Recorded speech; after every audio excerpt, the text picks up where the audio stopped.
Hello dear students, welcome to class. Today we start a new topic, biotechnology principle and process.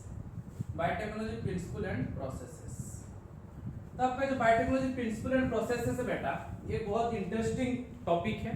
हाँ जी, तो जो आपको interesting topic है उसको और अच्छा इंटरेस्टिंग बनाने के लिए आपको ये टॉपिक के बारे में जो जो आपका मेन पॉइंट है आपको उसको जानना पड़ेगा। आप वो देखिए, जैसे आपको अच्छा लगता है, कोई स्टूडेंट को मैथ अच्छा लगता है क्योंकि उसको मैथ में इंटरेस्ट है, उसको फिजिक्स अच्छा लगता है, फिजिक्स स्टूडेंट जिसको बायोलॉजी अच्छा लगना चाहिए उसको क्या होना चाहिए, बायोलॉजी का जो आपका जो मेन जो पॉइंट है वो चैप्टर का वो आपको दिमाग में होना चाहिए। क्या क्या होना, क्या क्या वो कंटेंट है उसका, क्या क्या उसमें क्वेश्चन आ सकता है कि नहीं, तब जाके आपको वो टॉपिक को और अच्छा लगेगा। तो आपको इस बायोटेक्नोलॉजी प्रिंसिपल एंड प्रोसेस में हम ये देखेंगे, ये जो आपको बायोटेक्नोलॉजी है ये क्या है। तो अगर बायोटेक्नोलॉजी हम स्प्लिट करेंगे तो क्या आएगा, ए technology which used in living system, तो ऐसा है टेक्नोलॉजी जो कहाँ पे यूज हो रहा है, लिविंग सिस्टम, मतलब बैक्टीरिया हो सकता है, प्रोटिस्टा हो सकता है, फंगस हो सकता है, ह्यूमन बीइंग हो सकता है। तो आपको एक लिविंग सिस्टम में अगर जो टेक्नोलॉजी यूज हो रहा है उसको हम क्या बोल रहे हैं, बायोटेक्नोलॉजी। तो आपको ये जो बायोटेक्नोलॉजी है बेटा, तो ये बायोटेक्नोलॉजी को हम क्या करना है, बायोटेक्नोलॉजी को हमको क्या करना है बेटा, बायोटेक्नोलॉजी को हमको, ठीक है, उसका अलग अलग हम क्या कर सकते हैं, उसको क्या हम कैसे मतलब हमारा जो डेली लाइफ में हम कैसे उसको यूटिलाइज करेंगे, हम कैसे बायोटेक्नोलॉजी मेथड को यूज करेंगे और कैसे उसका हाई एंड हम प्रोडक्ट वगैरह रिलीज आउट कर सकते हैं। और एक चीज बता दूं, बायोटेक्नोलॉजी में इंडिया का बहुत सारा रिसर्च इंस्टीट्यूट है क्योंकि आपका लेबोरेटरी प्रोसीजर को फॉलो करता है बायोटेक्नोलॉजी, उसमें बहुत सारे लोग बीएससी एमएससी पीएचडी तक करते हैं बायोटेक्नोलॉजी में, ठीक है। तो अब हम देखेंगे तो आपके जो बायोटेक्नोलॉजी प्रिंसिपल प्रोसेस है उसका क्या क्या स्टेप्स है, ठीक है। तो आपका बायोटेक्नोलॉजी जो है, आपको मॉडर्न बायोटेक्नोलॉजी का अगर हम बात करेंगे तो मॉडर्न बायोटेक्नोलॉजी क्या है, आपका दो पार्ट्स में डिवाइड हुआ है।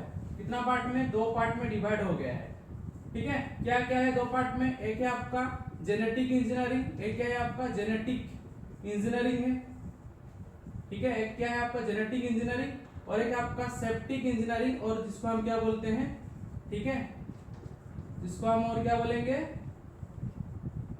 एसेप्टिक प्रोसेस बोलते हैं। मतलब जेनेटिक का मतलब आपका मॉलिक्यूलर बेसिस में काम हो रहा है, मतलब क्या हो रहा है आपका जीन, जो आपका जीन क्या है, जीन मतलब आपका बात आएगा डीएनए का, दिमाग आता है, जीन का बात करेंगे किसका चीज पहले आता है दिमाग में, डीएनए का। तो डीएनए का और आपका जो जेनेटिक का जो रोल है, ठीक है, जो मॉलिक्यूलर रोल है उसको बेसिस करके हम क्या करेंगे, बायोटेक्नोलॉजी मेथड में हम कोई चीज को एक ऑप्टेट कर सकते हैं। और एसेप्टिक का मतलब हम जो भी प्रोडक्ट को रिलीज आउट करेंगे उसको कैसे हम हाइजीनिक मेंटेन कर पाएंगे, उसका कैसे स्टेरिलिटी मेंटेन हो पाएगा, ठीक है।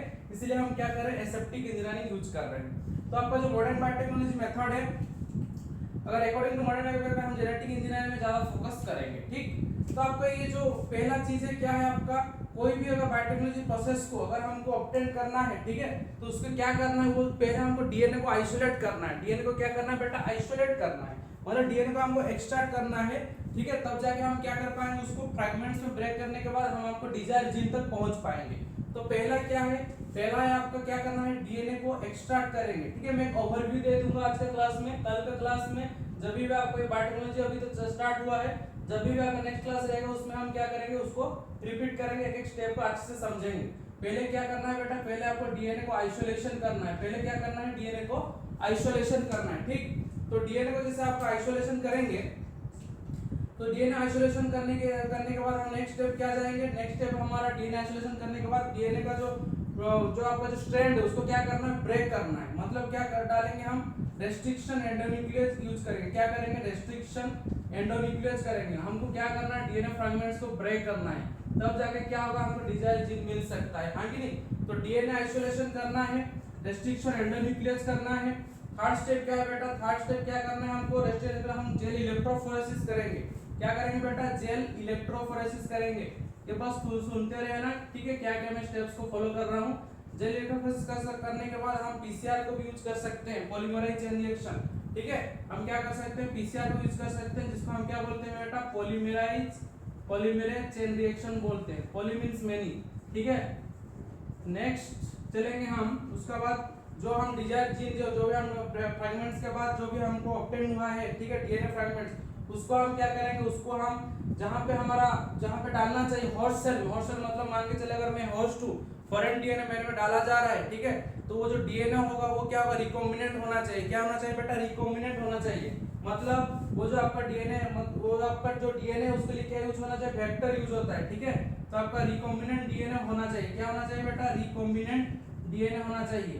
तो रिकॉम्बिनेंट डीएनए को क्या करेंगे हम, रिकॉम्बिनेंट डीएनए को हम क्या करेंगे, ट्रांसफॉर्मेशन करेंगे। कहां पे ट्रांसफर करेंगे, होस्ट सेल में। तो नेक्स्ट स्टेप क्या हो जाएगा आपका, ट्रांसफॉर्मेशन हो जाएगा, ठीक है। नेक्स्ट स्टेप क्या हो जाएगा आपका, ट्रांसफॉर्मेशन हो गया।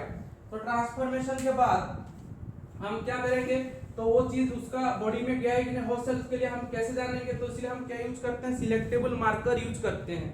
क्या यूज करते हैं बेटा, सिलेक्टेबल मार्कर यूज करते हैं, ठीक है, सिलेक्टेबल मार्कर यूज करते हैं। तो उसके बाद सिलेक्टेबल मार्कर यूज करने के बाद हम जान गए कि होस्ट सेल में आपका ट्रांसफॉर्मेशन हो गया है, देन हम क्या करेंगे, उसको लार्ज स्केल में प्रोड्यूस करें, मतलब कमर्शियल तरफ चले जाएंगे। उसको लार्ज स्केल में प्रोड्यूस करने के लिए हम क्या फॉलो करते हैं, उसके लिए हम फॉलो करेंगे बेटा, उसके लिए जो लास्ट में हम क्या फॉलो करेंगे, बायोरिएक्टर को, ठीक है, बायोरिएक्टर को। और बायोरिएक्टर का प्रोडक्ट को हाइजीनिक रखने के लिए हम क्या फॉलो करेंगे बेटा, डाउनस्ट्रीम प्रोसेसिंग को फॉलो करेंगे। किसको प्रोसेसिंग फॉलो करेंगे, डाउनस्ट्रीम प्रोसेसिंग। तो ये आपका स्टेप्स हो गया बायोटेक्नोलॉजी का। अब एक चीज डिजायर जिनको पाने के लिए, ठीक है, कोई प्रोडक्ट को हम अगर बना रहे हैं तो बायोटेक्नोलॉजी मेथड से पहले डीएनए को आइसोलेशन करना पड़ेगा, रेस्ट्रिक्शन एंडोन्यूक्लियोटाइड्स यूज करना पड़ेगा, जेल इलेक्ट्रोफोरेसिस यूज करना पड़ेगा, पॉलीमराइज चेन रिएक्शन होना चाहिए, रिकॉम्बिनेशन ऑफ डीएनए होना चाहिए, देन क्या होगा, ट्रांसफॉर्मेशन होगा, देन क्या होगा, सिलेक्टेबल मार्कर, देन आपका बायोरिएक्टर, देन डाउनस्ट्रीम प्रोसेसिंग किया जाएगा। ये मेथड सुनने में जितना इजी है बेटा, करने में इतना इजी नहीं है। तो ये सब आपका मॉलिक्यूलर लेवल में हो रहा है, इन विट्रो टेक्निक में हो रहा है। कौन सा टेक्निक है ये, इन विट्रो, मतलब लेबोरेटरी में हो रहा है, ठीक है। कहां पे हो रहा है, आपका लेबोरेटरी प्रोसीजर है। तो हमें कुछ स्टेप्स आपको बस बता रहा हूं जो कि आपको इंपॉर्टेंट है, फिर हमको पूरा डिटेल्स में उसको बात किया जाएगा। तो जैसे मान के चलो हमको आइसोलेशन ऑफ डीएनए करना है, मतलब डीएनए को ऑब्टेन करना है, ठीक है, तो इसलिए क्या करना पड़ेगा, तो उसका जैसे मान के चले हम डीएनए को बैक्टीरिया से ले रहे हैं, तो बैक्टीरिया में क्या है, कौन सा एंजाइम है आपका बैक्टीरिया में, बैक्टीरिया हम जानते हैं, बैक्टीरिया में आपका पेप्टिडोग्लाइकन है। तो बैक्टीरिया का जो सेल वॉल है, ठीक है, बैक्टीरिया का जो सेल वॉल है, क्योंकि आपका जो डीएनए कहाँ रहेगा, न्यूक्लियस का न्यूक्लियोइड जो उसका है बैक्टीरिया का, उसमें रहेगा। तो आपको बैक्टीरिया को पहले क्या करना है, सेल वॉल को डाइजेस्ट करना पड़ेगा। तो सेल वॉल डाइजेस्ट करने के लिए हम क्या एंजाइम यूज करेंगे, लाइसोजाइम यूज करेंगे। अगर आपका इस केस में फंगस का हो गया, फंगस का सेल वॉल किससे बना हुआ है, काइटिन से, उसको डाइजेस्ट करने के लिए क्या चाहिए आपको, काइटिनेज चाहिए। क्या चाहिए आपको, काइटिनेज चाहिए, ठीक है, काइटिन। और आपका अगर मान के चलो प्लांट हो गया, तो प्लांट का सेल वॉल किससे बना हुआ है, आपका सेलुलोज से, उसको डाइजेस्ट करने के लिए क्या चाहिए आपको, सेलुलोज चाहिए, सेलुलेज चाहिए। क्या चाहिए आपको, सेलुलेज चाहिए। आया समझ में। तो बैक्टीरिया को लाइसोजाइम चाहिए, ठीक है, तो लाइसोजाइम, काइटिन को काइटिनेज, सेलुलोज को ब्रेक करने के लिए जो प्लांट वो सेल वॉल को सेलुलेज चाहिए। सेल वॉल के बाद आपका क्या था, सेल मेम्ब्रेन। हमारे ह्यूमन बीइंग में सेल वॉल नहीं है, क्या है प्रेजेंट, सेल मेम्ब्रेन। तो सेल मेम्ब्रेन क्या होता है आपका, फॉस्फोलिपिड का। तो लिपिड को डाइजेस्ट करने के लिए क्या चाहिए आपको, लाइपेज एंजाइम चाहिए। जैसे आपका सेल मेम्ब्रेन ब्रेक होगा तो उसके बाद सेल साइटोप्लाज्म में क्या है आपका, बहुत सारा क्या है, प्रोटीन पार्ट है। तो उसके डाइजेस्ट करने के लिए क्या आपको चाहिए, प्रोटीएज चाहिए, हाँ कि नहीं। तो उसके बाद आपका आरएनए भी है साइटोप्लाज्म में, उसको डाइजेस्ट करने के लिए कौन सा एंजाइम चाहिए आपका, आरएनए चाहिए।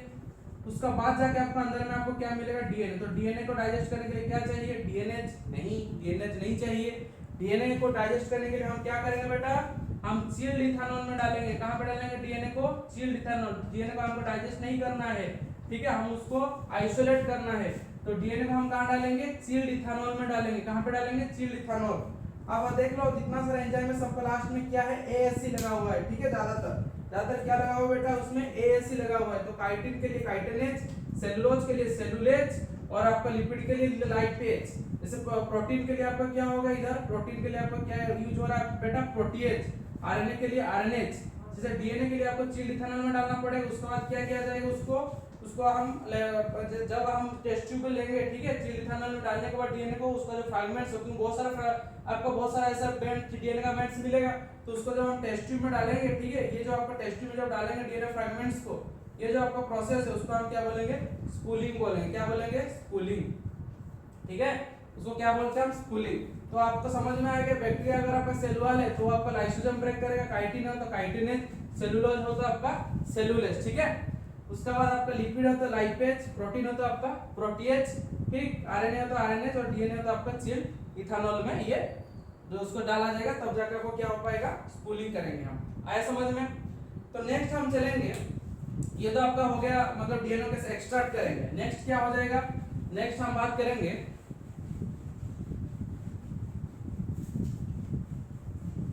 देखिए नेक्स्ट क्या करेंगे हम, नेक्स्ट हम क्या करेंगे, डीएनए फ्रैगमेंट्स को ब्रेक करेंगे। तो डीएनए फ्रैगमेंट्स को ब्रेक करने के लिए हमको क्या चाहिए बेटा, रेस्ट्रिक्शन एंडोन्यूक्लियस चाहिए। क्या चाहिए, रेस्ट्रिक्शन एंडोन्यूक्लियस। तो हमारे लिए रेस्ट्रिक्शन एंडोन्यूक्लियस क्या है, रेस्ट्रिक्शन एंडोन्यूक्लियस जो है आपका, ठीक है, जैसे हम रेस्ट्रिक्शन जो आपका पहला जो रेस्ट्रिक्शन एंडोन्यूक्लियस वो आपका था बाम H1 था। क्या था आपका, बाम H1, ठीक है। तो ये जो रेस्ट्रिक्शन एंडोन्यूक्लियस क्या है, उसका नाम क्यों है बेटा रेस्ट्रिक्शन एंडोन्यूक्लियस, क्योंकि आपका जो बैक्टीरियोफेज है, ठीक है, जब आपका बैक्टीरियोफेज जो है ये क्या करता है, बैक्टीरियोफेज वायरस से किसका ऊपर अटैक किया था, बैक्टीरिया के ऊपर। अब देखोगे ऐसे आपका बैक्टीरियोफेज वायरस होता है जो कि किसका ऊपर अटैक करता है, आपका बैक्टीरिया के ऊपर अटैक करता है। तो बैक्टीरिया क्या रिलीज किया था, बैक्टीरिया आपका एंडोन्यूक्लियस रिलीज किया था। क्या रिलीज करता है, एंडोन्यूक्लियस। तो जैसे एंडोन्यूक्लियस रिलीज करता है वो किसको रोक रहा है, आपका बैक्टीरियोफेज को रोक रहा है। किसको रोक रहा है, बैक्टीरियोफेज को रोक रहा है, ठीक है। इसलिए क्या हो रहा है आपका, इसीलिए आपका उसका नाम हो गया रेस्ट्रिक्शन एंडोन्यूक्लियस। तो यही रेस्ट्रिक्शन एंडोन्यूक्लियस को डाल के हम क्या करते हैं, डीएनए को फ्रैगमेंट्स कर सकते हैं, हाँ कि नहीं। तो जैसे ही आपका डीएनए फ्रैगमेंट्स हो जाएगा, क्या हो जाएगा आपका डीएनए, क्या हो जाएगा, फ्रैगमेंट्स में आ जाएगा। तो डीएनए फ्रैगमेंट्स को हम नेक्स्ट प्रोसेस क्या था हमारा, जैसे रेस्ट्रिक्शन एंडोन्यूक्लियस हो जाएगा। और एक चीज मैं बता दूं कि आपका रेस्ट्रिक्शन एंडोन्यूक्लियस जो आपका होता है ये मॉलिक्यूलर सीजर्स है। ये क्या है आपका, मॉलिक्यूलर सीजर्स है। तो मॉलिक्यूलर सीजर्स को क्या किया जाता है बेटा, मॉलिक्यूलर सीजर्स को आपको पैलिंड्रोमिक सीक्वेंस में डाला जाता है। किस में डाला जाता है, पैलिंड्रोमिक सीक्वेंस, ठीक है। पैलिंड्रोमिक सीक्वेंस का हिसाब से किया जाता है। ऐसा नहीं कि वो आपको कट करेगा कहीं पे भी, वो आपका क्या होना चाहिए, पैलिंड्रोमिक सीक्वेंस को फॉलो करना चाहिए। जैसे मान के चलिए मैं लिख रहा हूं इधर मैडम, MADA मैडम, तो इधर पे आप देखिए, इधर पे लिख रहा हूं MADA मैडम, सेम है। इधर आप लिख रहा हूं मैं मॉम, इधर पे भी लिख रहा हूं मॉम, ऐसे लिख रहा हूं मलायालम, मलायालम, इधर पे भी देखो मलायालम सेम आएगा, MALA मलायालम, ठीक ना।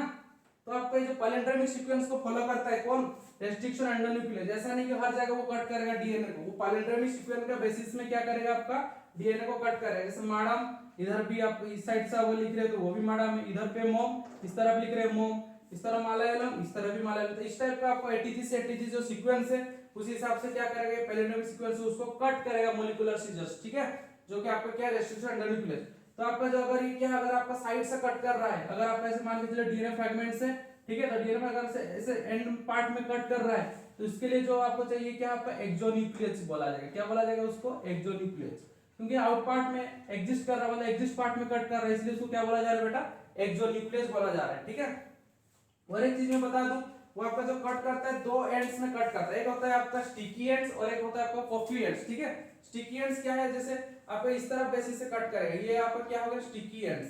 कैसे, जैसे एग्जांपल मैं दे रहा हूं आपको ATTCG, ठीक है, ATTCG, इधर आपका GCTTA, इस टाइप का, देखिए इस टाइप का कट कर रहा है ना ओवर हैंगिंग पोजीशन में, तो ये आपका स्टिकी एंड्स हो गए। और एक आपका क्या, पफी एंड्स, मतलब आपको बीच में कट करेगा, ATTGG, जैसे आपका CC, ठीक है, AATT। तो आपको अगर बीच में कट कर रहा है, 90 डिग्री में कट कर रहा है, तो आपको ये एंड्स को क्या बोलते हैं, पफी एंड्स बोलते हैं। उसके बाद हमारा जो मेथड है, क्या मेथड है बेटा, वो हमारा है कौन सा मेथड है, जो वो अपन मेथड जो होता है वो हमारा जेल इलेक्ट्रोफोरेसिस होता है, हां कि नहीं। जेल इलेक्ट्रोफोरेसिस क्या किया जाएगा, इथियोडियम ब्रोमाइड के साथ क्या किया जाएगा, आपको उसको जो भी आपको फ्रैगमेंट्स होता है उसको हम डाला जाएगा, मॉलिक्यूलर वेट के बेसिस में आ जाएगा। वो क्या है, आपका मॉलिक्यूलर सीट, मतलब आपका एक सीट है, ठीक है। यहाँ पे उसमें जो आपका जेल इलेक्ट्रोफोरेसिस किया जाता है, एक सीट में क्या जाता है जेल इलेक्ट्रोफोरेसिस, बहुत ही आपका सेंसिटिव प्रोसीजर है। उसमें क्या जाएगा, मॉलिक्यूलर वेट का बेसिस का डीएनए फ्रैगमेंट जैसे साइज का हिसाब से सजा हुआ रहेगा, ठीक है।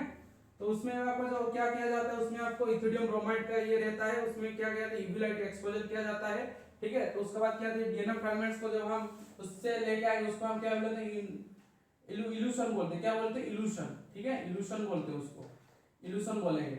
एक हो गया स्पूलिंग, जो कि आपका डीएनए फ्रैगमेंट्स को हम टेस्ट ट्यूब में, मतलब डीएनए को हम टेस्ट ट्यूब में डाले थे, जब आपका चिल इथेनॉल का तो ये प्रोसीजर के बाद, और जब आपका जेल इलेक्ट्रोफोरेसिस खत्म हो जाएगा, जब डीएनए को हम लाएंगे उसको क्या बोलेंगे, इल्यूशन। इल्यूशन होने के बाद क्या होगा, आपका एक वेक्टर हम क्या होना चाहिए, जिसको हम क्या बोलते हैं, आपका बुक का हिसाब से PBR 322 है। तो ये क्या है, आपका प्लाज्मिड है, ठीक है। वेक्टर के हिसाब से हम किसको यूज करें, प्लाज्मिड, क्योंकि उसके पास सेल्फ रेप्लिकेटिंग का पावर है, सेल्फ रेप्लिकेशन हो पा रहा है। तो आपका इसको यूज करने के बाद हम जो हमारा डिजाइन जो यहाँ पे जीन है, ठीक है, तो वो फ्रैगमेंट्स को हम यहाँ पे डाल देंगे।